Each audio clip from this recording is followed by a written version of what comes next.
Hello दोस्तों, कैसे हैं आप सभी लोग। आप सभी का स्वागत करता हूं फिर से अपने चैनल पर। गाइस, आज हम इस वीडियो में डिस्ट्रिक्ट कोर्ट की एक जजमेंट के बारे में डिटेल में डिस्कस करेंगे। अगर आप प्रैक्टिसिंग एडवोकेट हैं या आप लॉ के स्टूडेंट हैं, फ्यूचर में लिटिगेशन में जाना चाहते हैं, तो आपके लिए जो जजमेंट्स हैं वो बहुत ही इम्पोर्टेंट है। ना केवल हाई कोर्ट और सुप्रीम कोर्ट की, जो आपकी डिस्ट्रिक्ट कोर्ट की जजमेंट है वो भी इम्पोर्टेंट है एक नए स्टूडेंट के लिए, एक नए बच्चे के लिए जो प्रैक्टिस में आ रहा है। तो क्योंकि जब हम केसेस की बात करते हैं तो डिस्ट्रिक्ट लेवल पर ही सारी केस की प्रोसीडिंग चलती है और वहीं पर हमें बहुत सी चीज़ें सीखने को मिलती है। तो इसलिए हमें कोशिश करनी चाहिए पहले डिस्ट्रिक्ट कोर्ट की जो जजमेंट्स हैं उनको हम पढ़ें, साथ साथ जो सुप्रीम कोर्ट और हाई कोर्ट की जजमेंट है आपके केस के रेलिवेंसी के अनुसार उसको भी आपको पढ़ना है ही। तो आज हम इस वीडियो के अंदर एक केस लेकर आए हैं, जो कि ये जजमेंट आपको स्क्रीन पर दिख रही है। 19 मार्च की ये जजमेंट है। इसके बारे में स्टेप बाय स्टेप हम चीज़ें समझेंगे और मैं इसमें आपको एक्स्ट्रा चीज़ें भी बताता चलूँगा जो आपके लिए जानना बहुत ही ज़रूरी है। स्टार्ट करते हैं, हम आ जाते हैं पहले इसके क्या क्या ब्रीफ फैक्ट है, यहीं से हम जो है इसको समझेंगे। मैं पूरी स्टोरी को एक एक करके आपको समझाऊंगा। प्लीज़ आपसे ये कहना चाहता हूँ, पेशेंस बना के रखिए और आप थोड़ा सा टाइम दीजिए, क्योंकि आप खुद जब किसी भी जजमेंट को पढ़ते हैं तो आपको काफ़ी समय लगता है। अगर आप मेरी इस वीडियो से उस जजमेंट को समझ लेंगे और उसके बाद फिर आप उस चीज़ को पढ़ेंगे तो आपको वो एकदम सही तरीके से और काफ़ी कम समय में याद हो जाएगी। मैं यहाँ पर आपको डिक्टेट भी करता रहूँगा और समझाता भी रहूँगा। तो क्या है इसके केस के फैक्ट और ये केस किस चीज़ से रिलेट करता है। ये केस जो है चोरी का केस है, यानी कि इसमें थेफ्ट हुआ है। थेफ्ट से रिलेटेड कौन सी सेक्शन लगी है, 376, 379 और 34 आईपीसी पुरानी सेक्शंस यहाँ पर लगी हुई है। नई सेक्शन कौन सी है वो भी मैं आपको बताऊंगा कि उनकी जगह पर अभी नई सेक्शंस कौन सी आई है और पुरानी सेक्शंस में क्या किस तरीके के वो ऑफेंस है और किसे हम कहेंगे। तो ब्रीफ फैक्ट क्या है कि ये जो ऑफेंस है ये 24/8/2022 को घटित हुआ। कब हुआ? 7:30 बजे। किस जगह पर हुआ? इस जगह पर हुआ। और किसका? पीएस ज्योति नगर का, यानी कि पुलिस स्टेशन ज्योति नगर का जुरिडिक्शन बना। यहाँ पर 2 एक्यूज्ड बनाए गए इस केस के अंदर। पहले का नाम है मनीष, दूसरे का नाम है ताहिर। इन दोनों ने क्या किया है कि एक जो सैमसंग का फ़ोन है उसे स्नैच कर लिया। इन दोनों की कॉमन इंटेंशन थी, इन दोनों ने मिलकर अपराध को किया, इसलिए यहाँ पर 34 आईपीसी भी लगाई गई, जिसे हम क्या कहते हैं, उसे हम कहते हैं कॉमन इंटेंशन जब होती है और एक से ज़्यादा लोग मिलकर उस ऑफेंस को करते हैं तो उस पर 34 सेक्शन लगती है। जैसा कि आपको यहाँ पर भी दिख रहा होगा कि जिसका फ़ोन चुराया गया वो यहाँ पर कौन है? कंप्लेनेंट है। जो जिसने चुराया वो कौन होंगे? वो एक्यूज्ड होंगे। तो यहाँ पर क्या हुआ? मोबाइल फ़ोन चुराया गया। किसका चुराया गया? मिसेस तरुणा का मोबाइल फ़ोन चुराया गया। अब यहाँ पर 376 कब लगती है? 376 तब लगती है जब कोई भी व्यक्ति किसी पर क्रिमिनल फोर्स का इस्तेमाल करता है। जहाँ पर मेरा कर्सर जा रहा है प्लीज़ वहाँ पर ज़रूर आप इसको ध्यान से देखिए, वहीं से आपका ये ऑफेंस बन जाता है। यानी कि क्रिमिनल फोर्स का इस्तेमाल किया, क्या करने के लिए? चोरी करने के लिए। तो कौन सी सेक्शन लगेगी? 356 लगेगी। चोरी की बिना किसी भी व्यक्ति के, उसकी कंसेंट के बिना उससे कोई चीज़ चुरा लेना, उसके पोजेशन से ले लेना, तो वो चोरी का अपराध होता है। तो यहाँ पर ये हमारी 379 यहाँ पर एग्जिस्ट करती है। 34 मैंने बताया, एक या एक से ज़्यादा व्यक्ति मिलकर किसी अपराध को करते हैं तो उसे हम क्या कहेंगे? उसे हम कहेंगे कि उन दोनों की कॉमन इंटेंशन थी और वो दोनों ही लायबल होंगे। तो जिस दिन ये अपराध हुआ उस दिन जो कंप्लेनेंट है वो किसी अननोन व्यक्ति के साथ वहाँ पर चली गई, यानी कि किसी अननोन व्यक्ति था, उससे उसने लिफ्ट मांगी। जैसे उसका फ़ोन चुराया गया तो वो उसको ढूंढने के लिए उसके पीछे पीछे, चोरों के पीछे जो है चले गए। अब यहाँ पर आगे के फैक्ट क्या हैं इसको हम पढ़ लेते हैं। तो इसमें दो अपराधी हैं, पहले का नाम है मनीष, दूसरे का नाम है तायर। मनीष ने अलग अपराध किया है और तायर ने अलग अपराध किया है। मनीष के ऊपर लगाई गई है 411 आईपीसी। अब ये 411 आईपीसी क्या कहती है इसको भी तो समझे। ये कहती है कि अगर आपके पास चोरी का कोई भी सामान मिलता है तो आप 411 आईपीसी के अंदर पनिशेबल होंगे। अब यहाँ पर चुराया फ़ोन था ताहिर ने, मिला किसके पास, मनीष के पास। तो मनीष के ऊपर लग गई 411 आईपीसी। तो इसी तरीके से मैं बारीकी से आपको एक एक करके हर एक चीज़ समझाने की कोशिश करूँगा। तो प्लीज़ आपसे रिक्वेस्ट है, अगर आप प्रैक्टिसिंग एडवोकेट हैं, नए एडवोकेट हैं, लॉ स्टूडेंट हैं, तो इस वीडियो को ध्यान से सुनिएगा। आपसे काफ़ी ज़्यादा रिक्वेस्ट मैं कर रहा हूँ, एक ही बार में आपको चीज़ें समझ में आ जाएंगी, आप बहुत सी जानकारी हमारी इस वीडियो से ले पाएंगे। तो यहाँ पर क्या हुआ, उसके पास वो प्रॉपर्टी यानी कि जो सैमसंग फ़ोन था किसके पास मिला, मनीष के पास। तो उसके ऊपर कौन सी लगी, 411 सेक्शन लगी, जो कि यहाँ पर कह रहा है Manish son of so and so found in A possession of mobile phone which he is dishonestly received and retained knowing or have reason to believe the same to be an stolen property। अब यहाँ पर आपको क्या समझना है, आपको समझना है कि 411 सेक्शन कब लगती है, जब आप चोरी की प्रॉपर्टी आपके पास मिलती है, आपको पता है वो चोरी की प्रॉपर्टी है, उसके बावजूद आपने उसको लेकर रखा है, तो उसे हम क्या कहेंगे, उसकी आपने 411 के अंदर ऑफेंस किया है। और मनीष के ऊपर कौन सा 411 का ऑफेंस रजिस्टर्ड हो जाता है। अब हम चलते हैं आगे।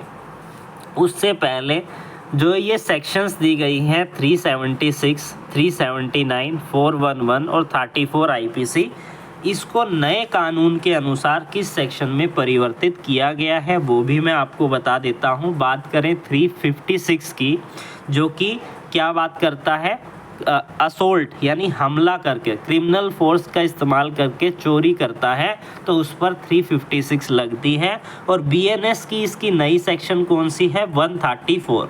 ये बेलेबल ऑफेंस है और कॉग्निजेबल ऑफेंस है। दूसरा है हमारा सेक्शन नंबर 379, जो क्या बात करती है कि कोई चोरी करेगा तो उस पर यह सेक्शन लगेगी। अब नई सेक्शन कौन सी है, अगर आप चोरी करते हो तो आपके ऊपर कौन सी सेक्शन लगाई जाएगी, 303(2). इसी तरीके से हमारी 411 जो परिवर्तित हो गई है 317(2) में। अब से अगर नए कानून के अनुसार रजिस्टर्ड हो रहे हैं, ये तो पुराना ऑफेंस है, तो पुराने ऑफेंस में पुराना कानून चलेगा, नए ऑफेंस में नया चलेगा। अब बात करते हैं 34 की हमारी कौन सी बन गई है, 3(5). तो नई सेक्शन कौन सी बन गई है 34 की, 3(5). तो यहाँ पर दो एक्यूज्ड यहाँ पर बनाए गए हैं। पहला एक्यूज कौन है, मनीष है।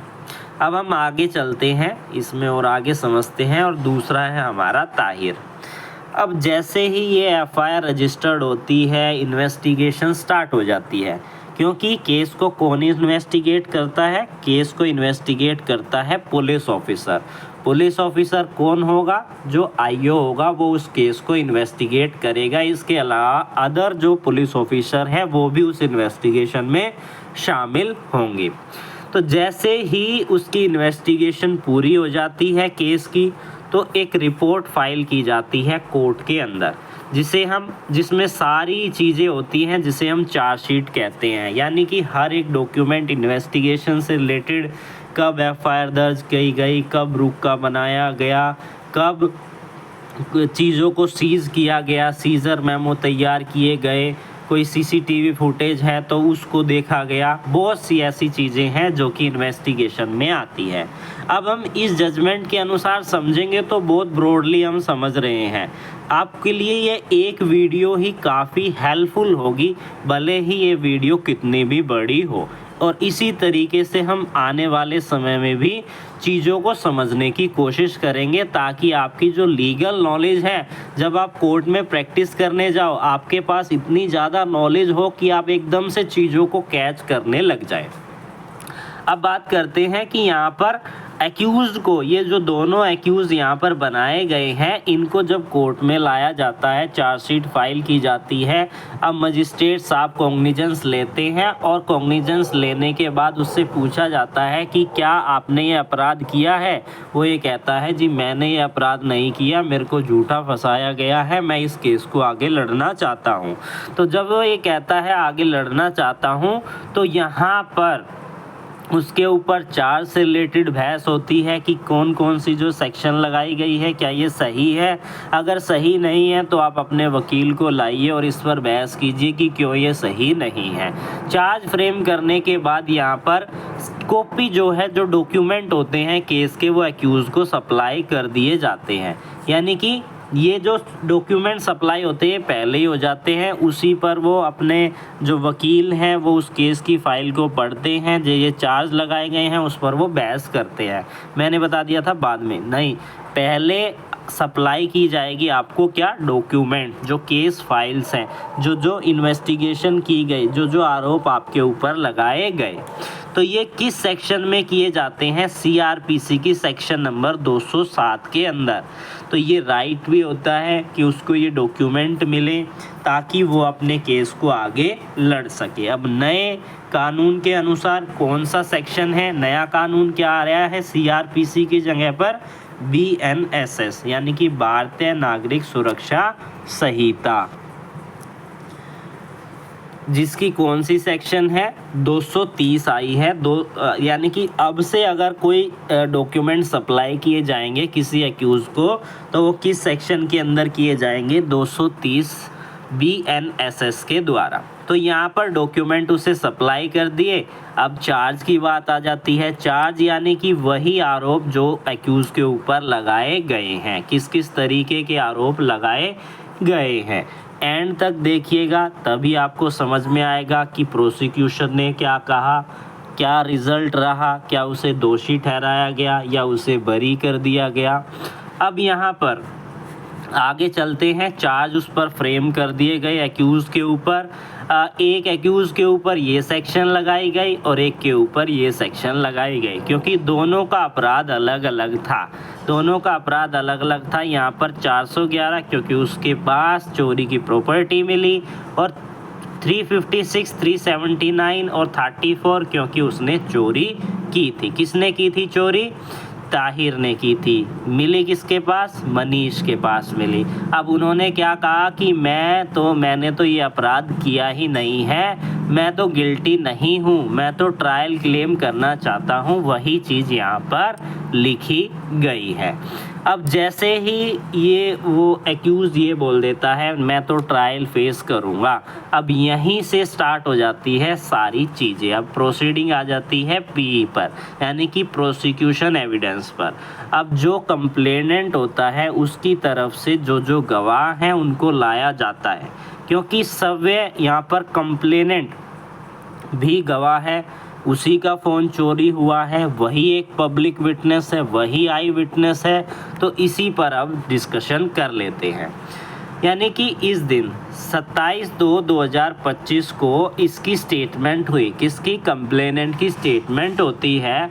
और वो क्या कहते हैं? वो कहते हैं उसने अपनी स्टेटमेंट में 411 का जो अपराध हुआ है, जो मनीष ने किया है, उस पर वो क्या कर लेते हैं? सेटलमेंट कर लेते हैं कि इसके पास प्रॉपर्टी मिली चोरी की, उसने मेरे को वापस दे दी, ठीक है हम सेटलमेंट कर लेते हैं। या कुछ पैसा वो मांग रहे हैं तो उस पर वो सेटलमेंट कर लेते हैं, और यहाँ पर मनीष को इस केस में एक्विट कर दिया जाता है। अब बात करते हैं, दो मेन गवाह हैं। एक तो कंप्लेनेंट है, कौन है? एक तो हमारी कंप्लेनेंट है मिसेस तरुणा, और दूसरे हैं हमारे रिटायर्ड SI विजय सिंह। दो ऐसे गवाह हैं जिनकी गवाही इस केस में काफ़ी ज़्यादा रिलेवेंट है। अब यहाँ पर पढ़ते हैं, थोड़ा सा समझ लेते हैं। सी वॉन्ट टू द, इस जगह पर मतलब कि वो अपने दोस्त से मिलने गई थी इवनिंग में, जब वो उस जगह पर पहुंची जहां पर इंसिडेंट हुआ और उसको एक कॉल आई, एक मोबाइल फ़ोन पर कॉल आई जो कि उनका सैमसंग जे, ये जो चोरी का मोबाइल है ये वही मोबाइल है, इसी की बात की जा रही है, सैमसंग गैलेक्सी J4 जो कि ब्लू कलर का है, जिसकी चोरी यहाँ पर हुई। जैसे उसे फ़ोन आया वो फ़ोन पर बात कर रही थी, दो एक्यूज़ वहाँ पर बाइक से आए और उसने उसके फ़ोन को चुरा लिया और चुरा कर भाग गए। उन्होंने कोशिश की उसे पकड़ने की, लेकिन वो पकड़ में नहीं आए। तब वो उन्होंने ये कह रही है कंप्लेनेंट, मैंने कोई भी पुलिस में कंप्लेंट नहीं की, लेकिन मैं जब घर वापस आई तो पुलिस का मेरे को कॉल आया कि आपका जो फ़ोन है वो जो है रिकवर हो गया है और आप उसको ले जाइए। फिर उसके बाद यहाँ पर फ़ोन को रिलीज़ करवाया गया। ये जो यहाँ पर जो ये पॉइंट है, she got release her phone from the court. अब यहाँ पर एक ऐसी चीज़ है जो एक नए एडवोकेट के लिए जानना बहुत ही ज़रूरी है।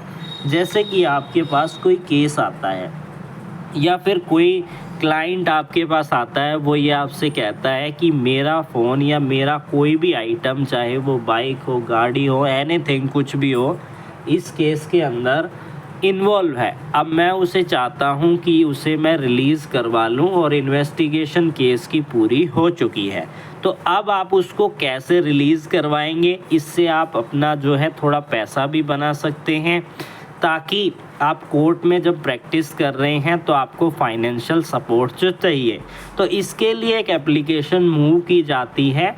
जिस कोर्ट के समक्ष ये केस गया है वहाँ पर उसे हम सुपरदारी एप्लीकेशन कहते हैं, उसको आप तैयार करवाइए और वहाँ पर जैसे ही तैयार करवा के कोर्ट में आप उसको सबमिट करेंगे, उसकी डिटेल भरेंगे, क्या चीज़ है, किसको आप रिलीज़ करवाना चाहते हैं, केस की डिटेल क्या है, क्या पुलिस स्टेशन है, और उसमें आप लिख दीजिए कि अब इसकी कोई ज़रूरत नहीं है तो कोर्ट इसे जो है रिलीज़ कर दे। तो वहाँ पर कुछ टाइम मिलता है, 1-2 तारीख मिलती है और उसके बाद उसको रिलीज़ करवा दिया जाता है। यानी कि पुलिस को नोटिस दिया जाता है, पुलिस कहेंगे इसकी अब ज़रूरत नहीं है तो वो ऑर्डर कर देते हैं रिलीज़ के। तो ये एक्स्ट्रा इन्फॉर्मेशन है जो मैं अपनी यहाँ पर आपको शेयर कर रहा हूँ। तो इसी तरीके की एक्स्ट्रा इन्फॉर्मेशन भी आपको मिलती रहेगी। अब बात करते हैं आगे इसको थोड़ा सा और रीड आउट करते हैं, पढ़ते हैं, बिल्कुल डीपली जाएंगे और एक ही बार में समझने की कोशिश करेंगे। एक बारी आप समय लगा दीजिए इस वीडियो में अपना और आप काफ़ी ज़्यादा नॉलेज जो है ले पाएंगे। अब यहाँ पर क्या हुआ, जब ये जजमेंट आई तो यहाँ पर कहा गया, ये सबसे इम्पोर्टेंट चीज़ थी जो कि एक्यूज़ के फेवर में गई, यानी कि कंप्लेनेंट ने एक्यूज्ड व्यक्तियों की आइडेंटिफिकेशन करने में वो फेल हो गई। यानी कि उसने ये कह दिया जी ये तो एक्यूज़ है ही नहीं इस केस के अंदर, इन्होंने तो मेरा फ़ोन चुराया ही नहीं है।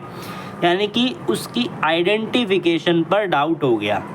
अब क्या एग्जैक्टली क्वेश्चन पूछे गए, क्योंकि क्या उसका फेस कवर था, वो देख नहीं पाई, क्या किस कारण से, तो यहाँ पर ये एक ऐसा पॉइंट यहाँ पर निकल कर आया है इस केस में कि आइडेंटिफिकेशन काफ़ी इम्पोर्टेंट होती है। अगर कोई ऐसा केस है जिसमें कि गवाह अपनी गवाही दे रहा है, वो एक्यूज़ को पहचान ही नहीं पा रहा है, तो यहाँ पर एक तरीके से ये डाउट क्रिएट कर रहा है कि 10% या 1-2% भी ऐसा है कि इसने अपराध ना किया हो। तो यहाँ पर एक रूल भी है, हमारा कार्डिनल प्रिंसिपल है जो ये कहता है कि किसी भी निर्दोष को सज़ा नहीं होनी चाहिए जब तक कि उसका आरोप जो है ये प्रूफ नहीं हो जाता कि इसी ने अपराध किया है। तो यही चीज़ यहाँ पर आई, she is correctly identified the photograph. लेकिन कंप्लेनेंट ने वो फ़ोटोग्राफ तो जो थे, जो फ़ोन के खींचे गए थे इन्वेस्टिगेशन के दौरान, उसको तो करेक्टली आइडेंटिफाई कर लिया, लेकिन एक्यूज़ को आइडेंटिफाई नहीं किया। जब एक्यूज़ को आइडेंटिफाई नहीं किया गया तो क्यों उसको सज़ा दी जाए, ये भी यहाँ पर क्वेश्चन है और यही इस जजमेंट का निचोड़ बना है। अब यहाँ पर आगे चलते हैं, थोड़ा सा और इसको समझने की कोशिश करते हैं। क्योंकि जब पुलिस ने इन्वेस्टिगेशन की तो वहाँ पर स्टेटमेंट ली जाती है 161 सीआरपीसी के अंदर। वहाँ पर पुलिस वाले अपने अनुसार कुछ भी राम कथा लिखकर एक्यूज़ को फंसाने की कोशिश करते हैं।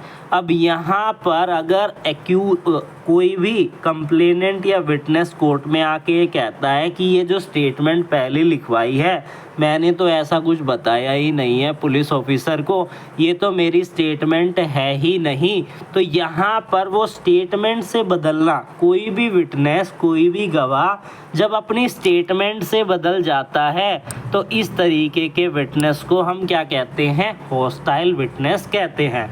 और इस केस में भी क्या हुआ? इस केस में भी यहाँ पर आइडेंटिफिकेशन का डाउट हुआ और वो ये कह रहे हैं, लेकिन जब 161 के बयान हुए तो वो ये कह रहे हैं हम इसको अच्छे से जानते हैं, इसी ने मेरा फ़ोन चुराया है, इसीलिए तो कोर्ट में केस आया और जो प्राइम फेसाई है वो कोर्ट्स ने उसको एक्सेप्ट किया। अब चलते हैं आगे। यहाँ पर बाइक जो इन्वॉल्व थी वो थी हमारी अपाची बाइक इस केस में, जो कि ये कह रहे हैं कि इसका इस्तेमाल करते हुए ऑफेंस जो है कमिट किया गया है। उसके बाद यहाँ पर ये कुछ ऐसी चीज़ें हैं जो कि यहाँ पर कंप्लेनेंट ने क्या किया? डिनाई किया। कंप्लेनेंट ने क्या किया? डिनाई किया। इसको हम थोड़ा सा पढ़ लेते हैं। She had denied the suggestion that the accused person fled away toward Durgapur Chowk and she took left from one unknown person who was on scooty। यानी कि ये जो स्टेटमेंट है ये 168 के बयान में है। She also with such unknown person chased the accused person। जैसे मैंने पहले बताया था कि उन्होंने उसका पीछा करने की कोशिश की लेकिन वो नहीं मिले, वो चिल्लाए भी कि चोर चोर चोर।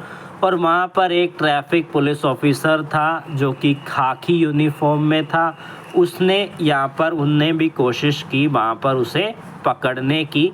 and shouted and they apprehend the sales person at red light along with a motorcycle। अब यहाँ पर क्या कह रहे हैं कि उसको पकड़ लिया गया। ASI so and so recover my mobile phone from the possession of accused।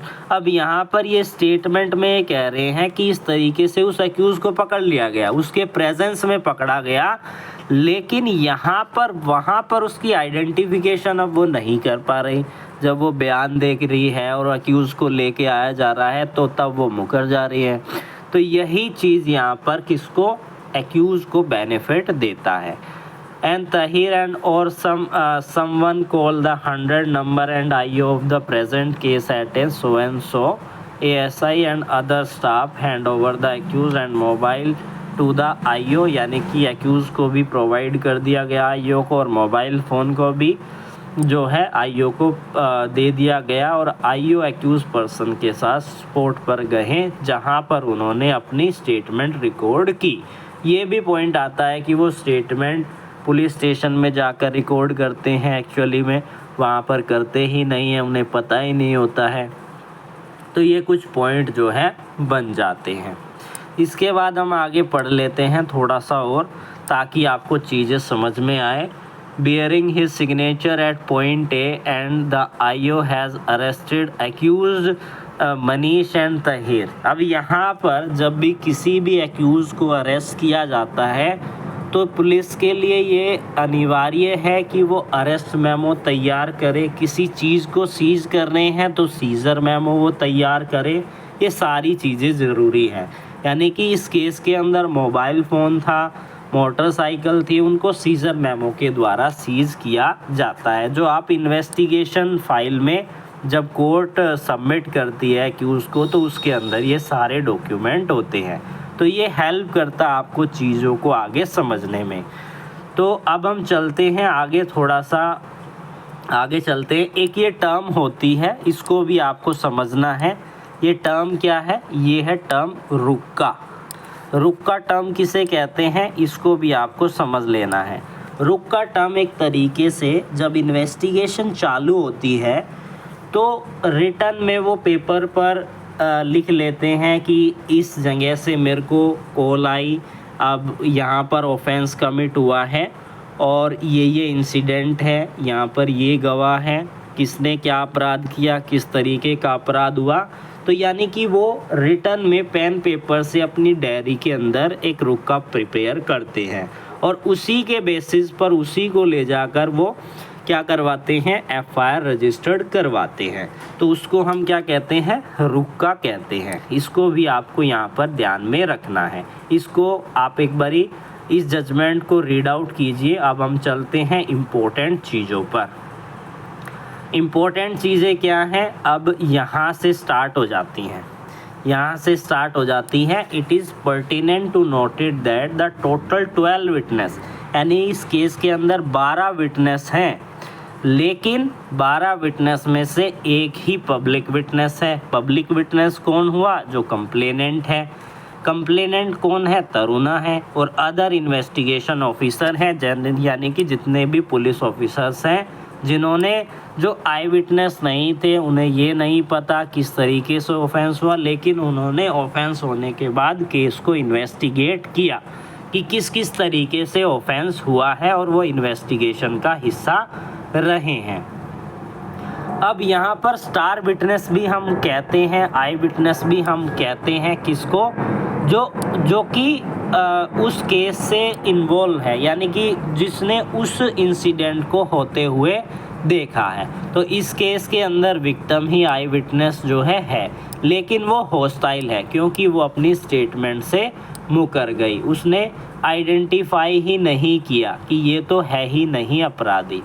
अब यहाँ पर PW1 जो है तरुणा और retired SI Vijay Singh was observe that even that the complainant admit the incident in question, she failed to identify the accused person despite being point out by learned APP of the state। यानी कि PP साहब के जो सवाल पूछने के बाद भी वो आइडेंटिफाई नहीं कर पाए। उसने कहा ये तो वही अपराधी है जिसने आपका फ़ोन चुराया है, लेकिन फिर भी वो डाउट में है, उन्हें नहीं लग रहा कि यही अपराधी है।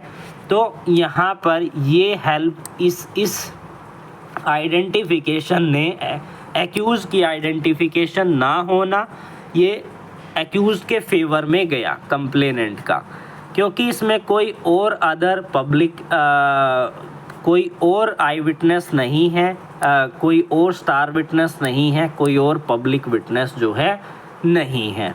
और यहाँ पर ये भी कहा गया कि 411 के अंदर मनीष को तो जो है एक्विट कर दिया गया था। तो mainly evidence produce by IO is that only the disclosure statement.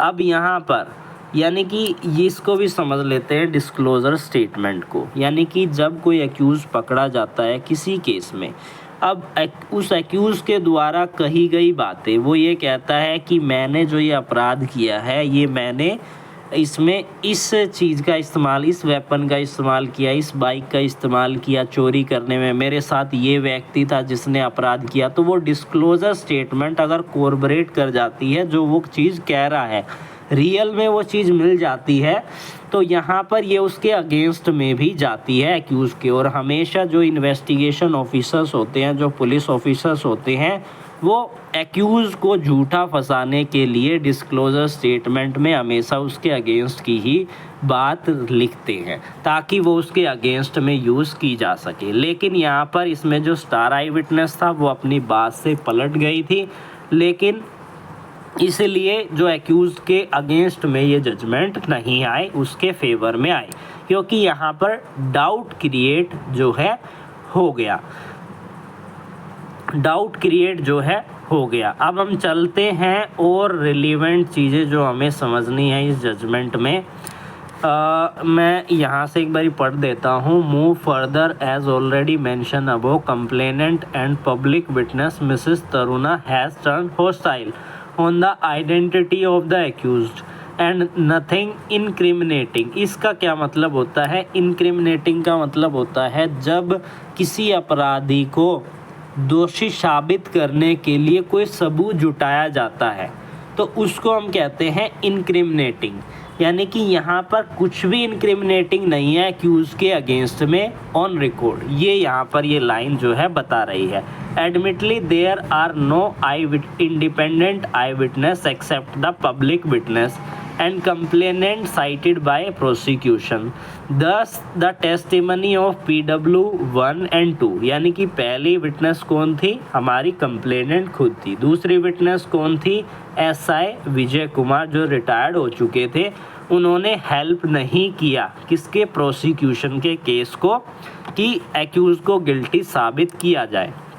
अब यहाँ पर जो है पी यानी कि प्रोसिक्यूशन एविडेंस कंप्लीट होने के बाद नेक्स्ट स्टेज आती है हमारी एक्यूज की स्टेटमेंट की, जिसे हम एसए कहते हैं। ये एक्स्ट्रा इन्फॉर्मेशन है जो मैं आपको दे रहा हूँ।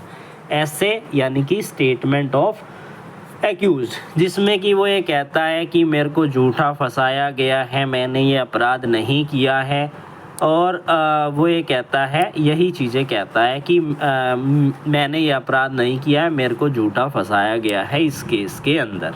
अब हम चलते हैं आगे और क्या रिलेवेंट है इसके बारे में हम समझ लेते हैं। जस्ट वेट, मैं एक बार देख लेता हूँ इम्पोर्टेंट पॉइंट कौन से हैं जो आपको यहाँ पर, हाँ अब यहाँ पर दोनों की बहस सुन लेते हैं कि पीपी साहब क्या कहना चाहते हैं एक्यूज़ के फेवर में, और एक्यूज़ के जो काउंसिल है वो क्या कहना चाहते हैं। अब पीपी साहब ये कहना चाहते हैं कि जो एक्यूज्ड है इसने ये अपराध किया है और इसको इसकी सज़ा मिलनी चाहिए। ये जो अपराध किया है ये गंभीर प्रवृत्ति का है, हीनियस क्राइम है। अगर इसको छोड़ दिया गया तो ये फिर से इसी तरीके के और अपराध करेगा, और केवल हॉस्टाइल विटनेस के बेसिस पर इसको छोड़ देना, इसका कन्विक्शन ना करना, ये सही नहीं है। तो इसको जो है सज़ा मिलनी चाहिए। लेकिन यहाँ पर अपोजिट काउंसिल क्या कह रहे हैं, इनकी भी बात हम समझ लेते हैं।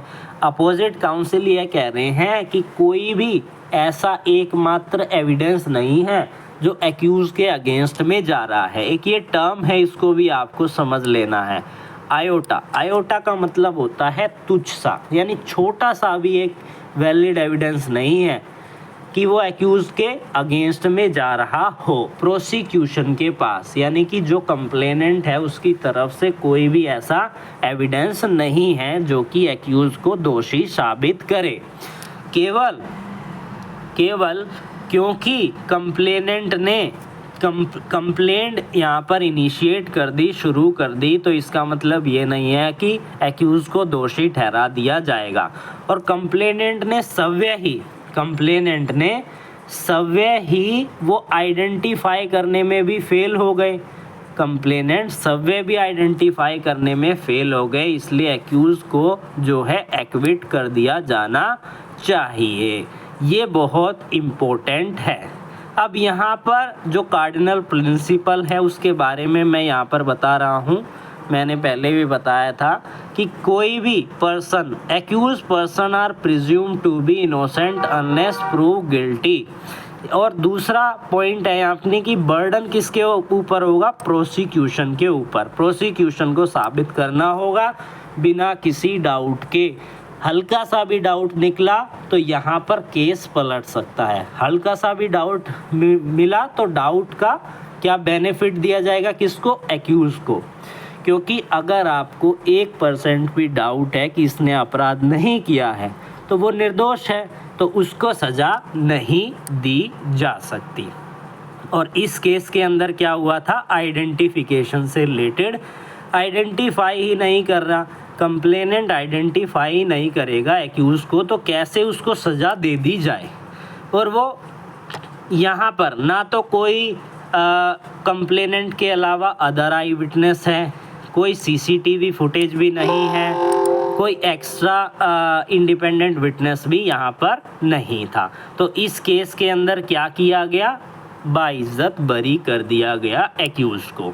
तो अब आपको क्या करना है, मेरी इस वीडियो को आपने देख लिया है, अब आपको इस जजमेंट को निकालना है। इंडियन कानून की वेबसाइट पे ही आपको जजमेंट मिलेगी, इसको आपको रीड करना है। तो जितने भी नए जो भी एडवोकेट है जो प्रैक्टिस कर रहे हैं उनके लिए ये जजमेंट काफ़ी रिलेवेंट होने वाली है, तो इसको आप ज़रूर रीड कीजिए। इसी तरीके की और वीडियो मैं फिर से लेकर आऊँगा।